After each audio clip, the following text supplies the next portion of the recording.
ఈరోజు ముఖ్యంగా కాంగ్రెస్ ప్రభుత్వం ఏర్పడి కూడా దగ్గర సుమారుగా సంవత్సరం కాబడింది. ఈ సంవత్సర కాలంలో కూడా మేము ప్రభుత్వానికి అన్ని రకాలుగా అండదండలుగా ఉన్నాము. మరి మా ముఖ్యమైన ఎజెండా ఏంటంటే ఈరోజు మమ్మల్ని దోపిడీకి గురి చేస్తున్న ఏజెన్సీ వ్యవస్థను రద్దు చేయాలని చెప్పి గత సంవత్సరం నుంచి పోరాడుతూ ఉన్నాం. మేము గొంతమ్మ కోరికలు ఇప్పటివరకు ఏమి కోరలేదు, రెగ్యులర్గా ఇంకేం అడగట్లేదు. ఈ ఏజెన్సీ విధానాన్ని తరుము చేయండి. ఎందుకంటే ఎక్కడ లేని విధంగా మా మీద GST 18% కడతా ఉన్నారు. వాళ్ళకి ఏజెన్సీ కమిస్తూ ఉన్నారు. ఇలా ఒక ఉద్యోగస్తులు చనిపోయినా కూడా ఒక్క రూపాయి కూడా రాని పరిస్థితి ఏర్పడ్డది. ఇవాళ ఎంత అంటే అడ్డ మీద కూలీల కంటే ఆటో రిక్షాల కంటే కూడా హీనమైన బతుకులు బతున్నాం అని చెప్పి మేము పదే ప్రభుత్వానికి చేస్తూ ఉన్నాం.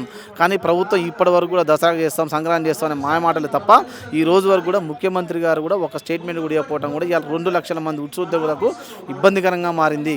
ఇలాగనే కనుక ఉంటే మాత్రం రానున్న రోజుల్లో మా యొక్క రాష్ట్ర వ్యాప్తంగా పనిచేస్తున్న ఉద్యోగస్తులందరం కూడా అతిపెద్ద బహిరంగ సభకు దారి తీసి ఇలా ప్రభుత్వాన్ని కూడా ప్రశ్నించే తత్వానికి మేము దారి తీయబోతున్నాం అని చెప్పి మీకు తెలియజేస్తా ఉన్నాను. ఈరోజు రాష్ట్రంలో ఏంటంటే ప్రభుత్వం డైరెక్ట్ రిక్రూట్మెంట్ చేసుకోకుండా గతంలో ఉన్నప్పుడు చంద్రబాబు నాయుడు ఆధ్వర్యంలో ఈ ఒక ఏజెన్సీ విధానం ప్రభుత్వానికి ఎదురుగా లేకుండా ఒక థర్డ్ పార్టీ వ్యవస్థను తీసుకొచ్చారు. ప్రభుత్వం థర్డ్ పార్టీకి జీతం ఇస్తుంది, థర్డ్ పార్టీ మాకు జీతాలు ఇస్తుంది. అయితే ఈ వ్యవస్థ ఏంటంటే ఇప్పుడు వద్దని కొట్లాడి తెచ్చుకున్న తెలంగాణలో ఇంకా నడుస్తూ ఉంది. ఇలా పక్కనున్న ఆంధ్రప్రదేశ్లో ఏజెన్సీ విధానాన్ని రద్దు చేసి ఇలా 1వ తారీఖు జీతాలు వస్తూ ఉన్నాయి.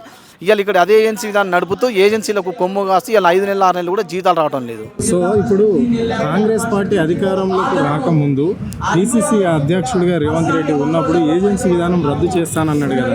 ఇప్పుడు అధికారంలోకి వచ్చాడు. మీరు అనేక మార్లు ఇంద్రపార్క్ దగ్గర ధర్నా చేశారు ఈ అంశం మీద.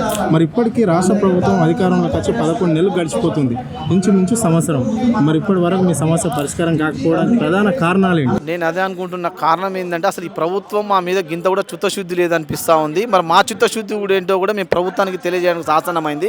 ఇవాళ మీరు రెగ్యులర్ ఉద్యోగస్తుని పిలుచుకుంటూ మాట్లాడుతూ ఉన్నారు. మొన్న మీరు మరి మేము అవుట్సోర్సింగ్ ఉద్యోగం 2 లక్షల మంది ఉన్నాం. ఇవాళ మీకు ఆనాడు ఆ యూనియన్ వాళ్ళందరూ కూడా గత ప్రభుత్వానికి చేసినా కూడా మేము ఇవాళ పార్టీకి అమలు చేసి ఓట్లు వేసి దగ్గర వేసి ఇలా ఎమ్మెల్యే ఓట్లు కానీ ఎంపీలీ ఓట్లు వేసినాం.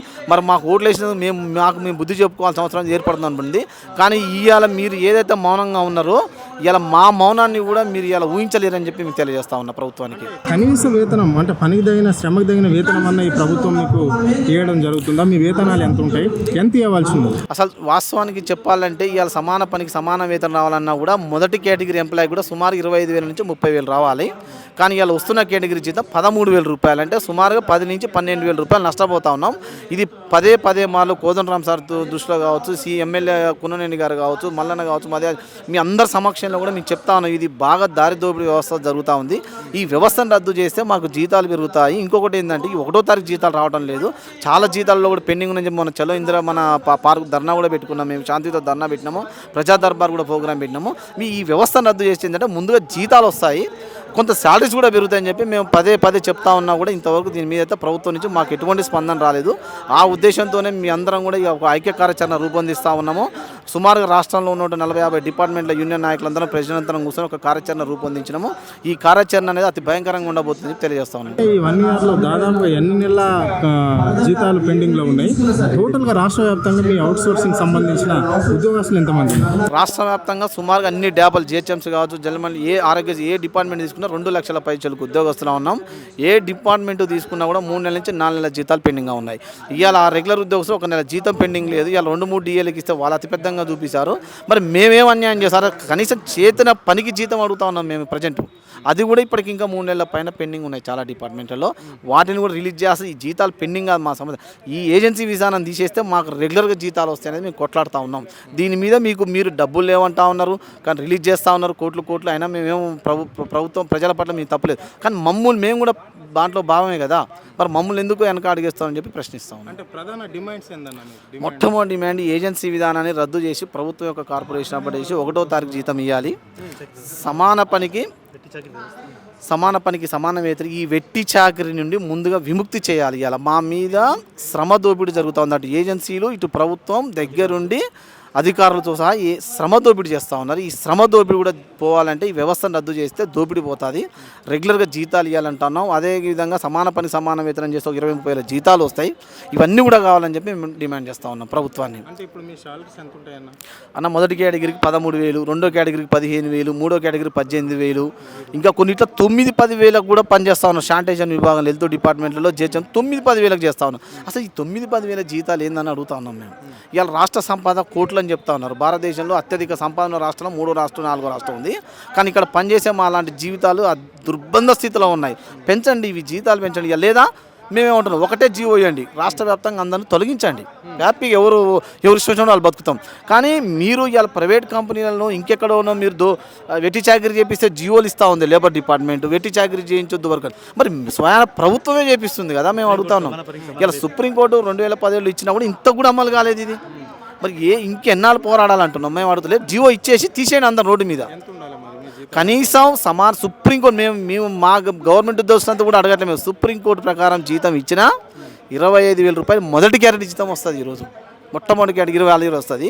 ఇలా ఒక చనిపోతే ఒక ఉద్యోగస్తుడు రూపాయి రావట్లేదు. మీద ఒక కార్పొరేషన్ ఏర్పాటు చేసి ఒక ఉద్యోగుడు 100 రూపాయలు కట్ చేసినా ఇలా 2-3 కోట్ల రూపాయలు వస్తుంది ఆ ఫండ్. ఒక ఉద్యోగి చనిపోతే కార్పొరేషన్ నుంచి 10 లక్షల రూపాయలు ఇస్తే ఇలా కుటుంబం ఇలా 10 సంవత్సరాలకి 20 సంవత్సరాలు పనిచేసామండి ప్రభుత్వానికి, ఇలా రోడ్డు మీద పడేస్తా ఉన్నాం. ఇలా మీరు ఒక్కొక్క స్కీములు తీసుకొస్తే ఒక్కొక్క కుటుంబానికి 5 లక్షలు 10 లక్షలు వర్తిస్తా ఉన్నాయి షార్ట్ పీరియడ్ 4-5 సంవత్సరాల్లో. మరి 30 ఏళ్ళు పనిచేస్తున్న ఉద్యోగస్తుడికి ఏమి ఇస్తున్నాం మన ప్రభుత్వం నుంచి అవుట్ సోర్సింగ్ పక్షాన? సున్నా, గుండు సున్నా, శ్రామిక దోపిడి, అసలు జీరో. ఏదో ఈఎస్ఐ కట్టి ఈఎస్ఐ అంటే పెరిగిన ఆ ఈఎస్ఐలో పోతే కూడా ఎవరికి న్యాయమే జరగదు, జరిగే పరిస్థితి కూడా లేదు ఈరోజు. మరి అన్ని అంశాలపైన ఎప్పుడన్నా మీరు సీఎం కానీ సంబంధిత కార్మిక శాఖకి సంబంధించి కూడా సీఎం దగ్గరనే ఉంది, అక్కడ ఆయనకు కానీ ఎప్పుడన్నా మీరు మెమరాండం? మేము వాస్తవానికి ఇప్పుడున్న ప్రభుత్వంలో ఉన్నటువంటి సీఎంకి ఎలక్షన్ ముందు ఇచ్చినాము. తర్వాత అన్ని రకాల మంత్రులకు కూడా మొన్న కూడా శ్రీధర్ బాబు కూడా ఇచ్చినాము. మేము చేస్తాం అనే పదమే తప్ప ఎప్పుడు అనే దాని మీద క్లారిటీ లేదు. సిఎస్సి కూడా ఇచ్చినాం మేము. కాంగ్రెస్ పార్టీ హామీ ఏమి ఇచ్చింది? కాంగ్రెస్ పార్టీ ఏజెన్సీ విధానాన్ని రద్దు చేస్తామని మాకు 100% అమలు ఇచ్చింది. దాన్ని ఎంత తొందరగా అమలు చేయాలనేది మేము డిమాండ్ చేస్తూ ఉన్నాం. ఆల్రెడీ సంవత్సరం అయిపోయింది. ఇట్లనే మళ్ళీ మీరు ఎలక్షన్ దాకా కాగదీస్తారని చెప్పి మేము అడుగుతా ఉన్నాం. అంటే ఇట్లనే ఉంటే మీ కార్యాచరణ ఏ విధంగా ఉండదు? నేను చెప్తా ఉన్నాం కన్నా, మౌనంగా ఉన్నటువంటి పోరాటం అనేది రాష్ట్రంలో కావచ్చు ఎక్కడ కావచ్చు అతి ప్రమాదకరమైనది. అది వీళ్ళు ఊహించడం కూడా కాదుగా. 2 లక్షల మంది కనుక రోడ్డు ఎక్కితే ప్రభుత్వం అనేది అసలు ఏమి పనిచేయడం వల్ల కాదు.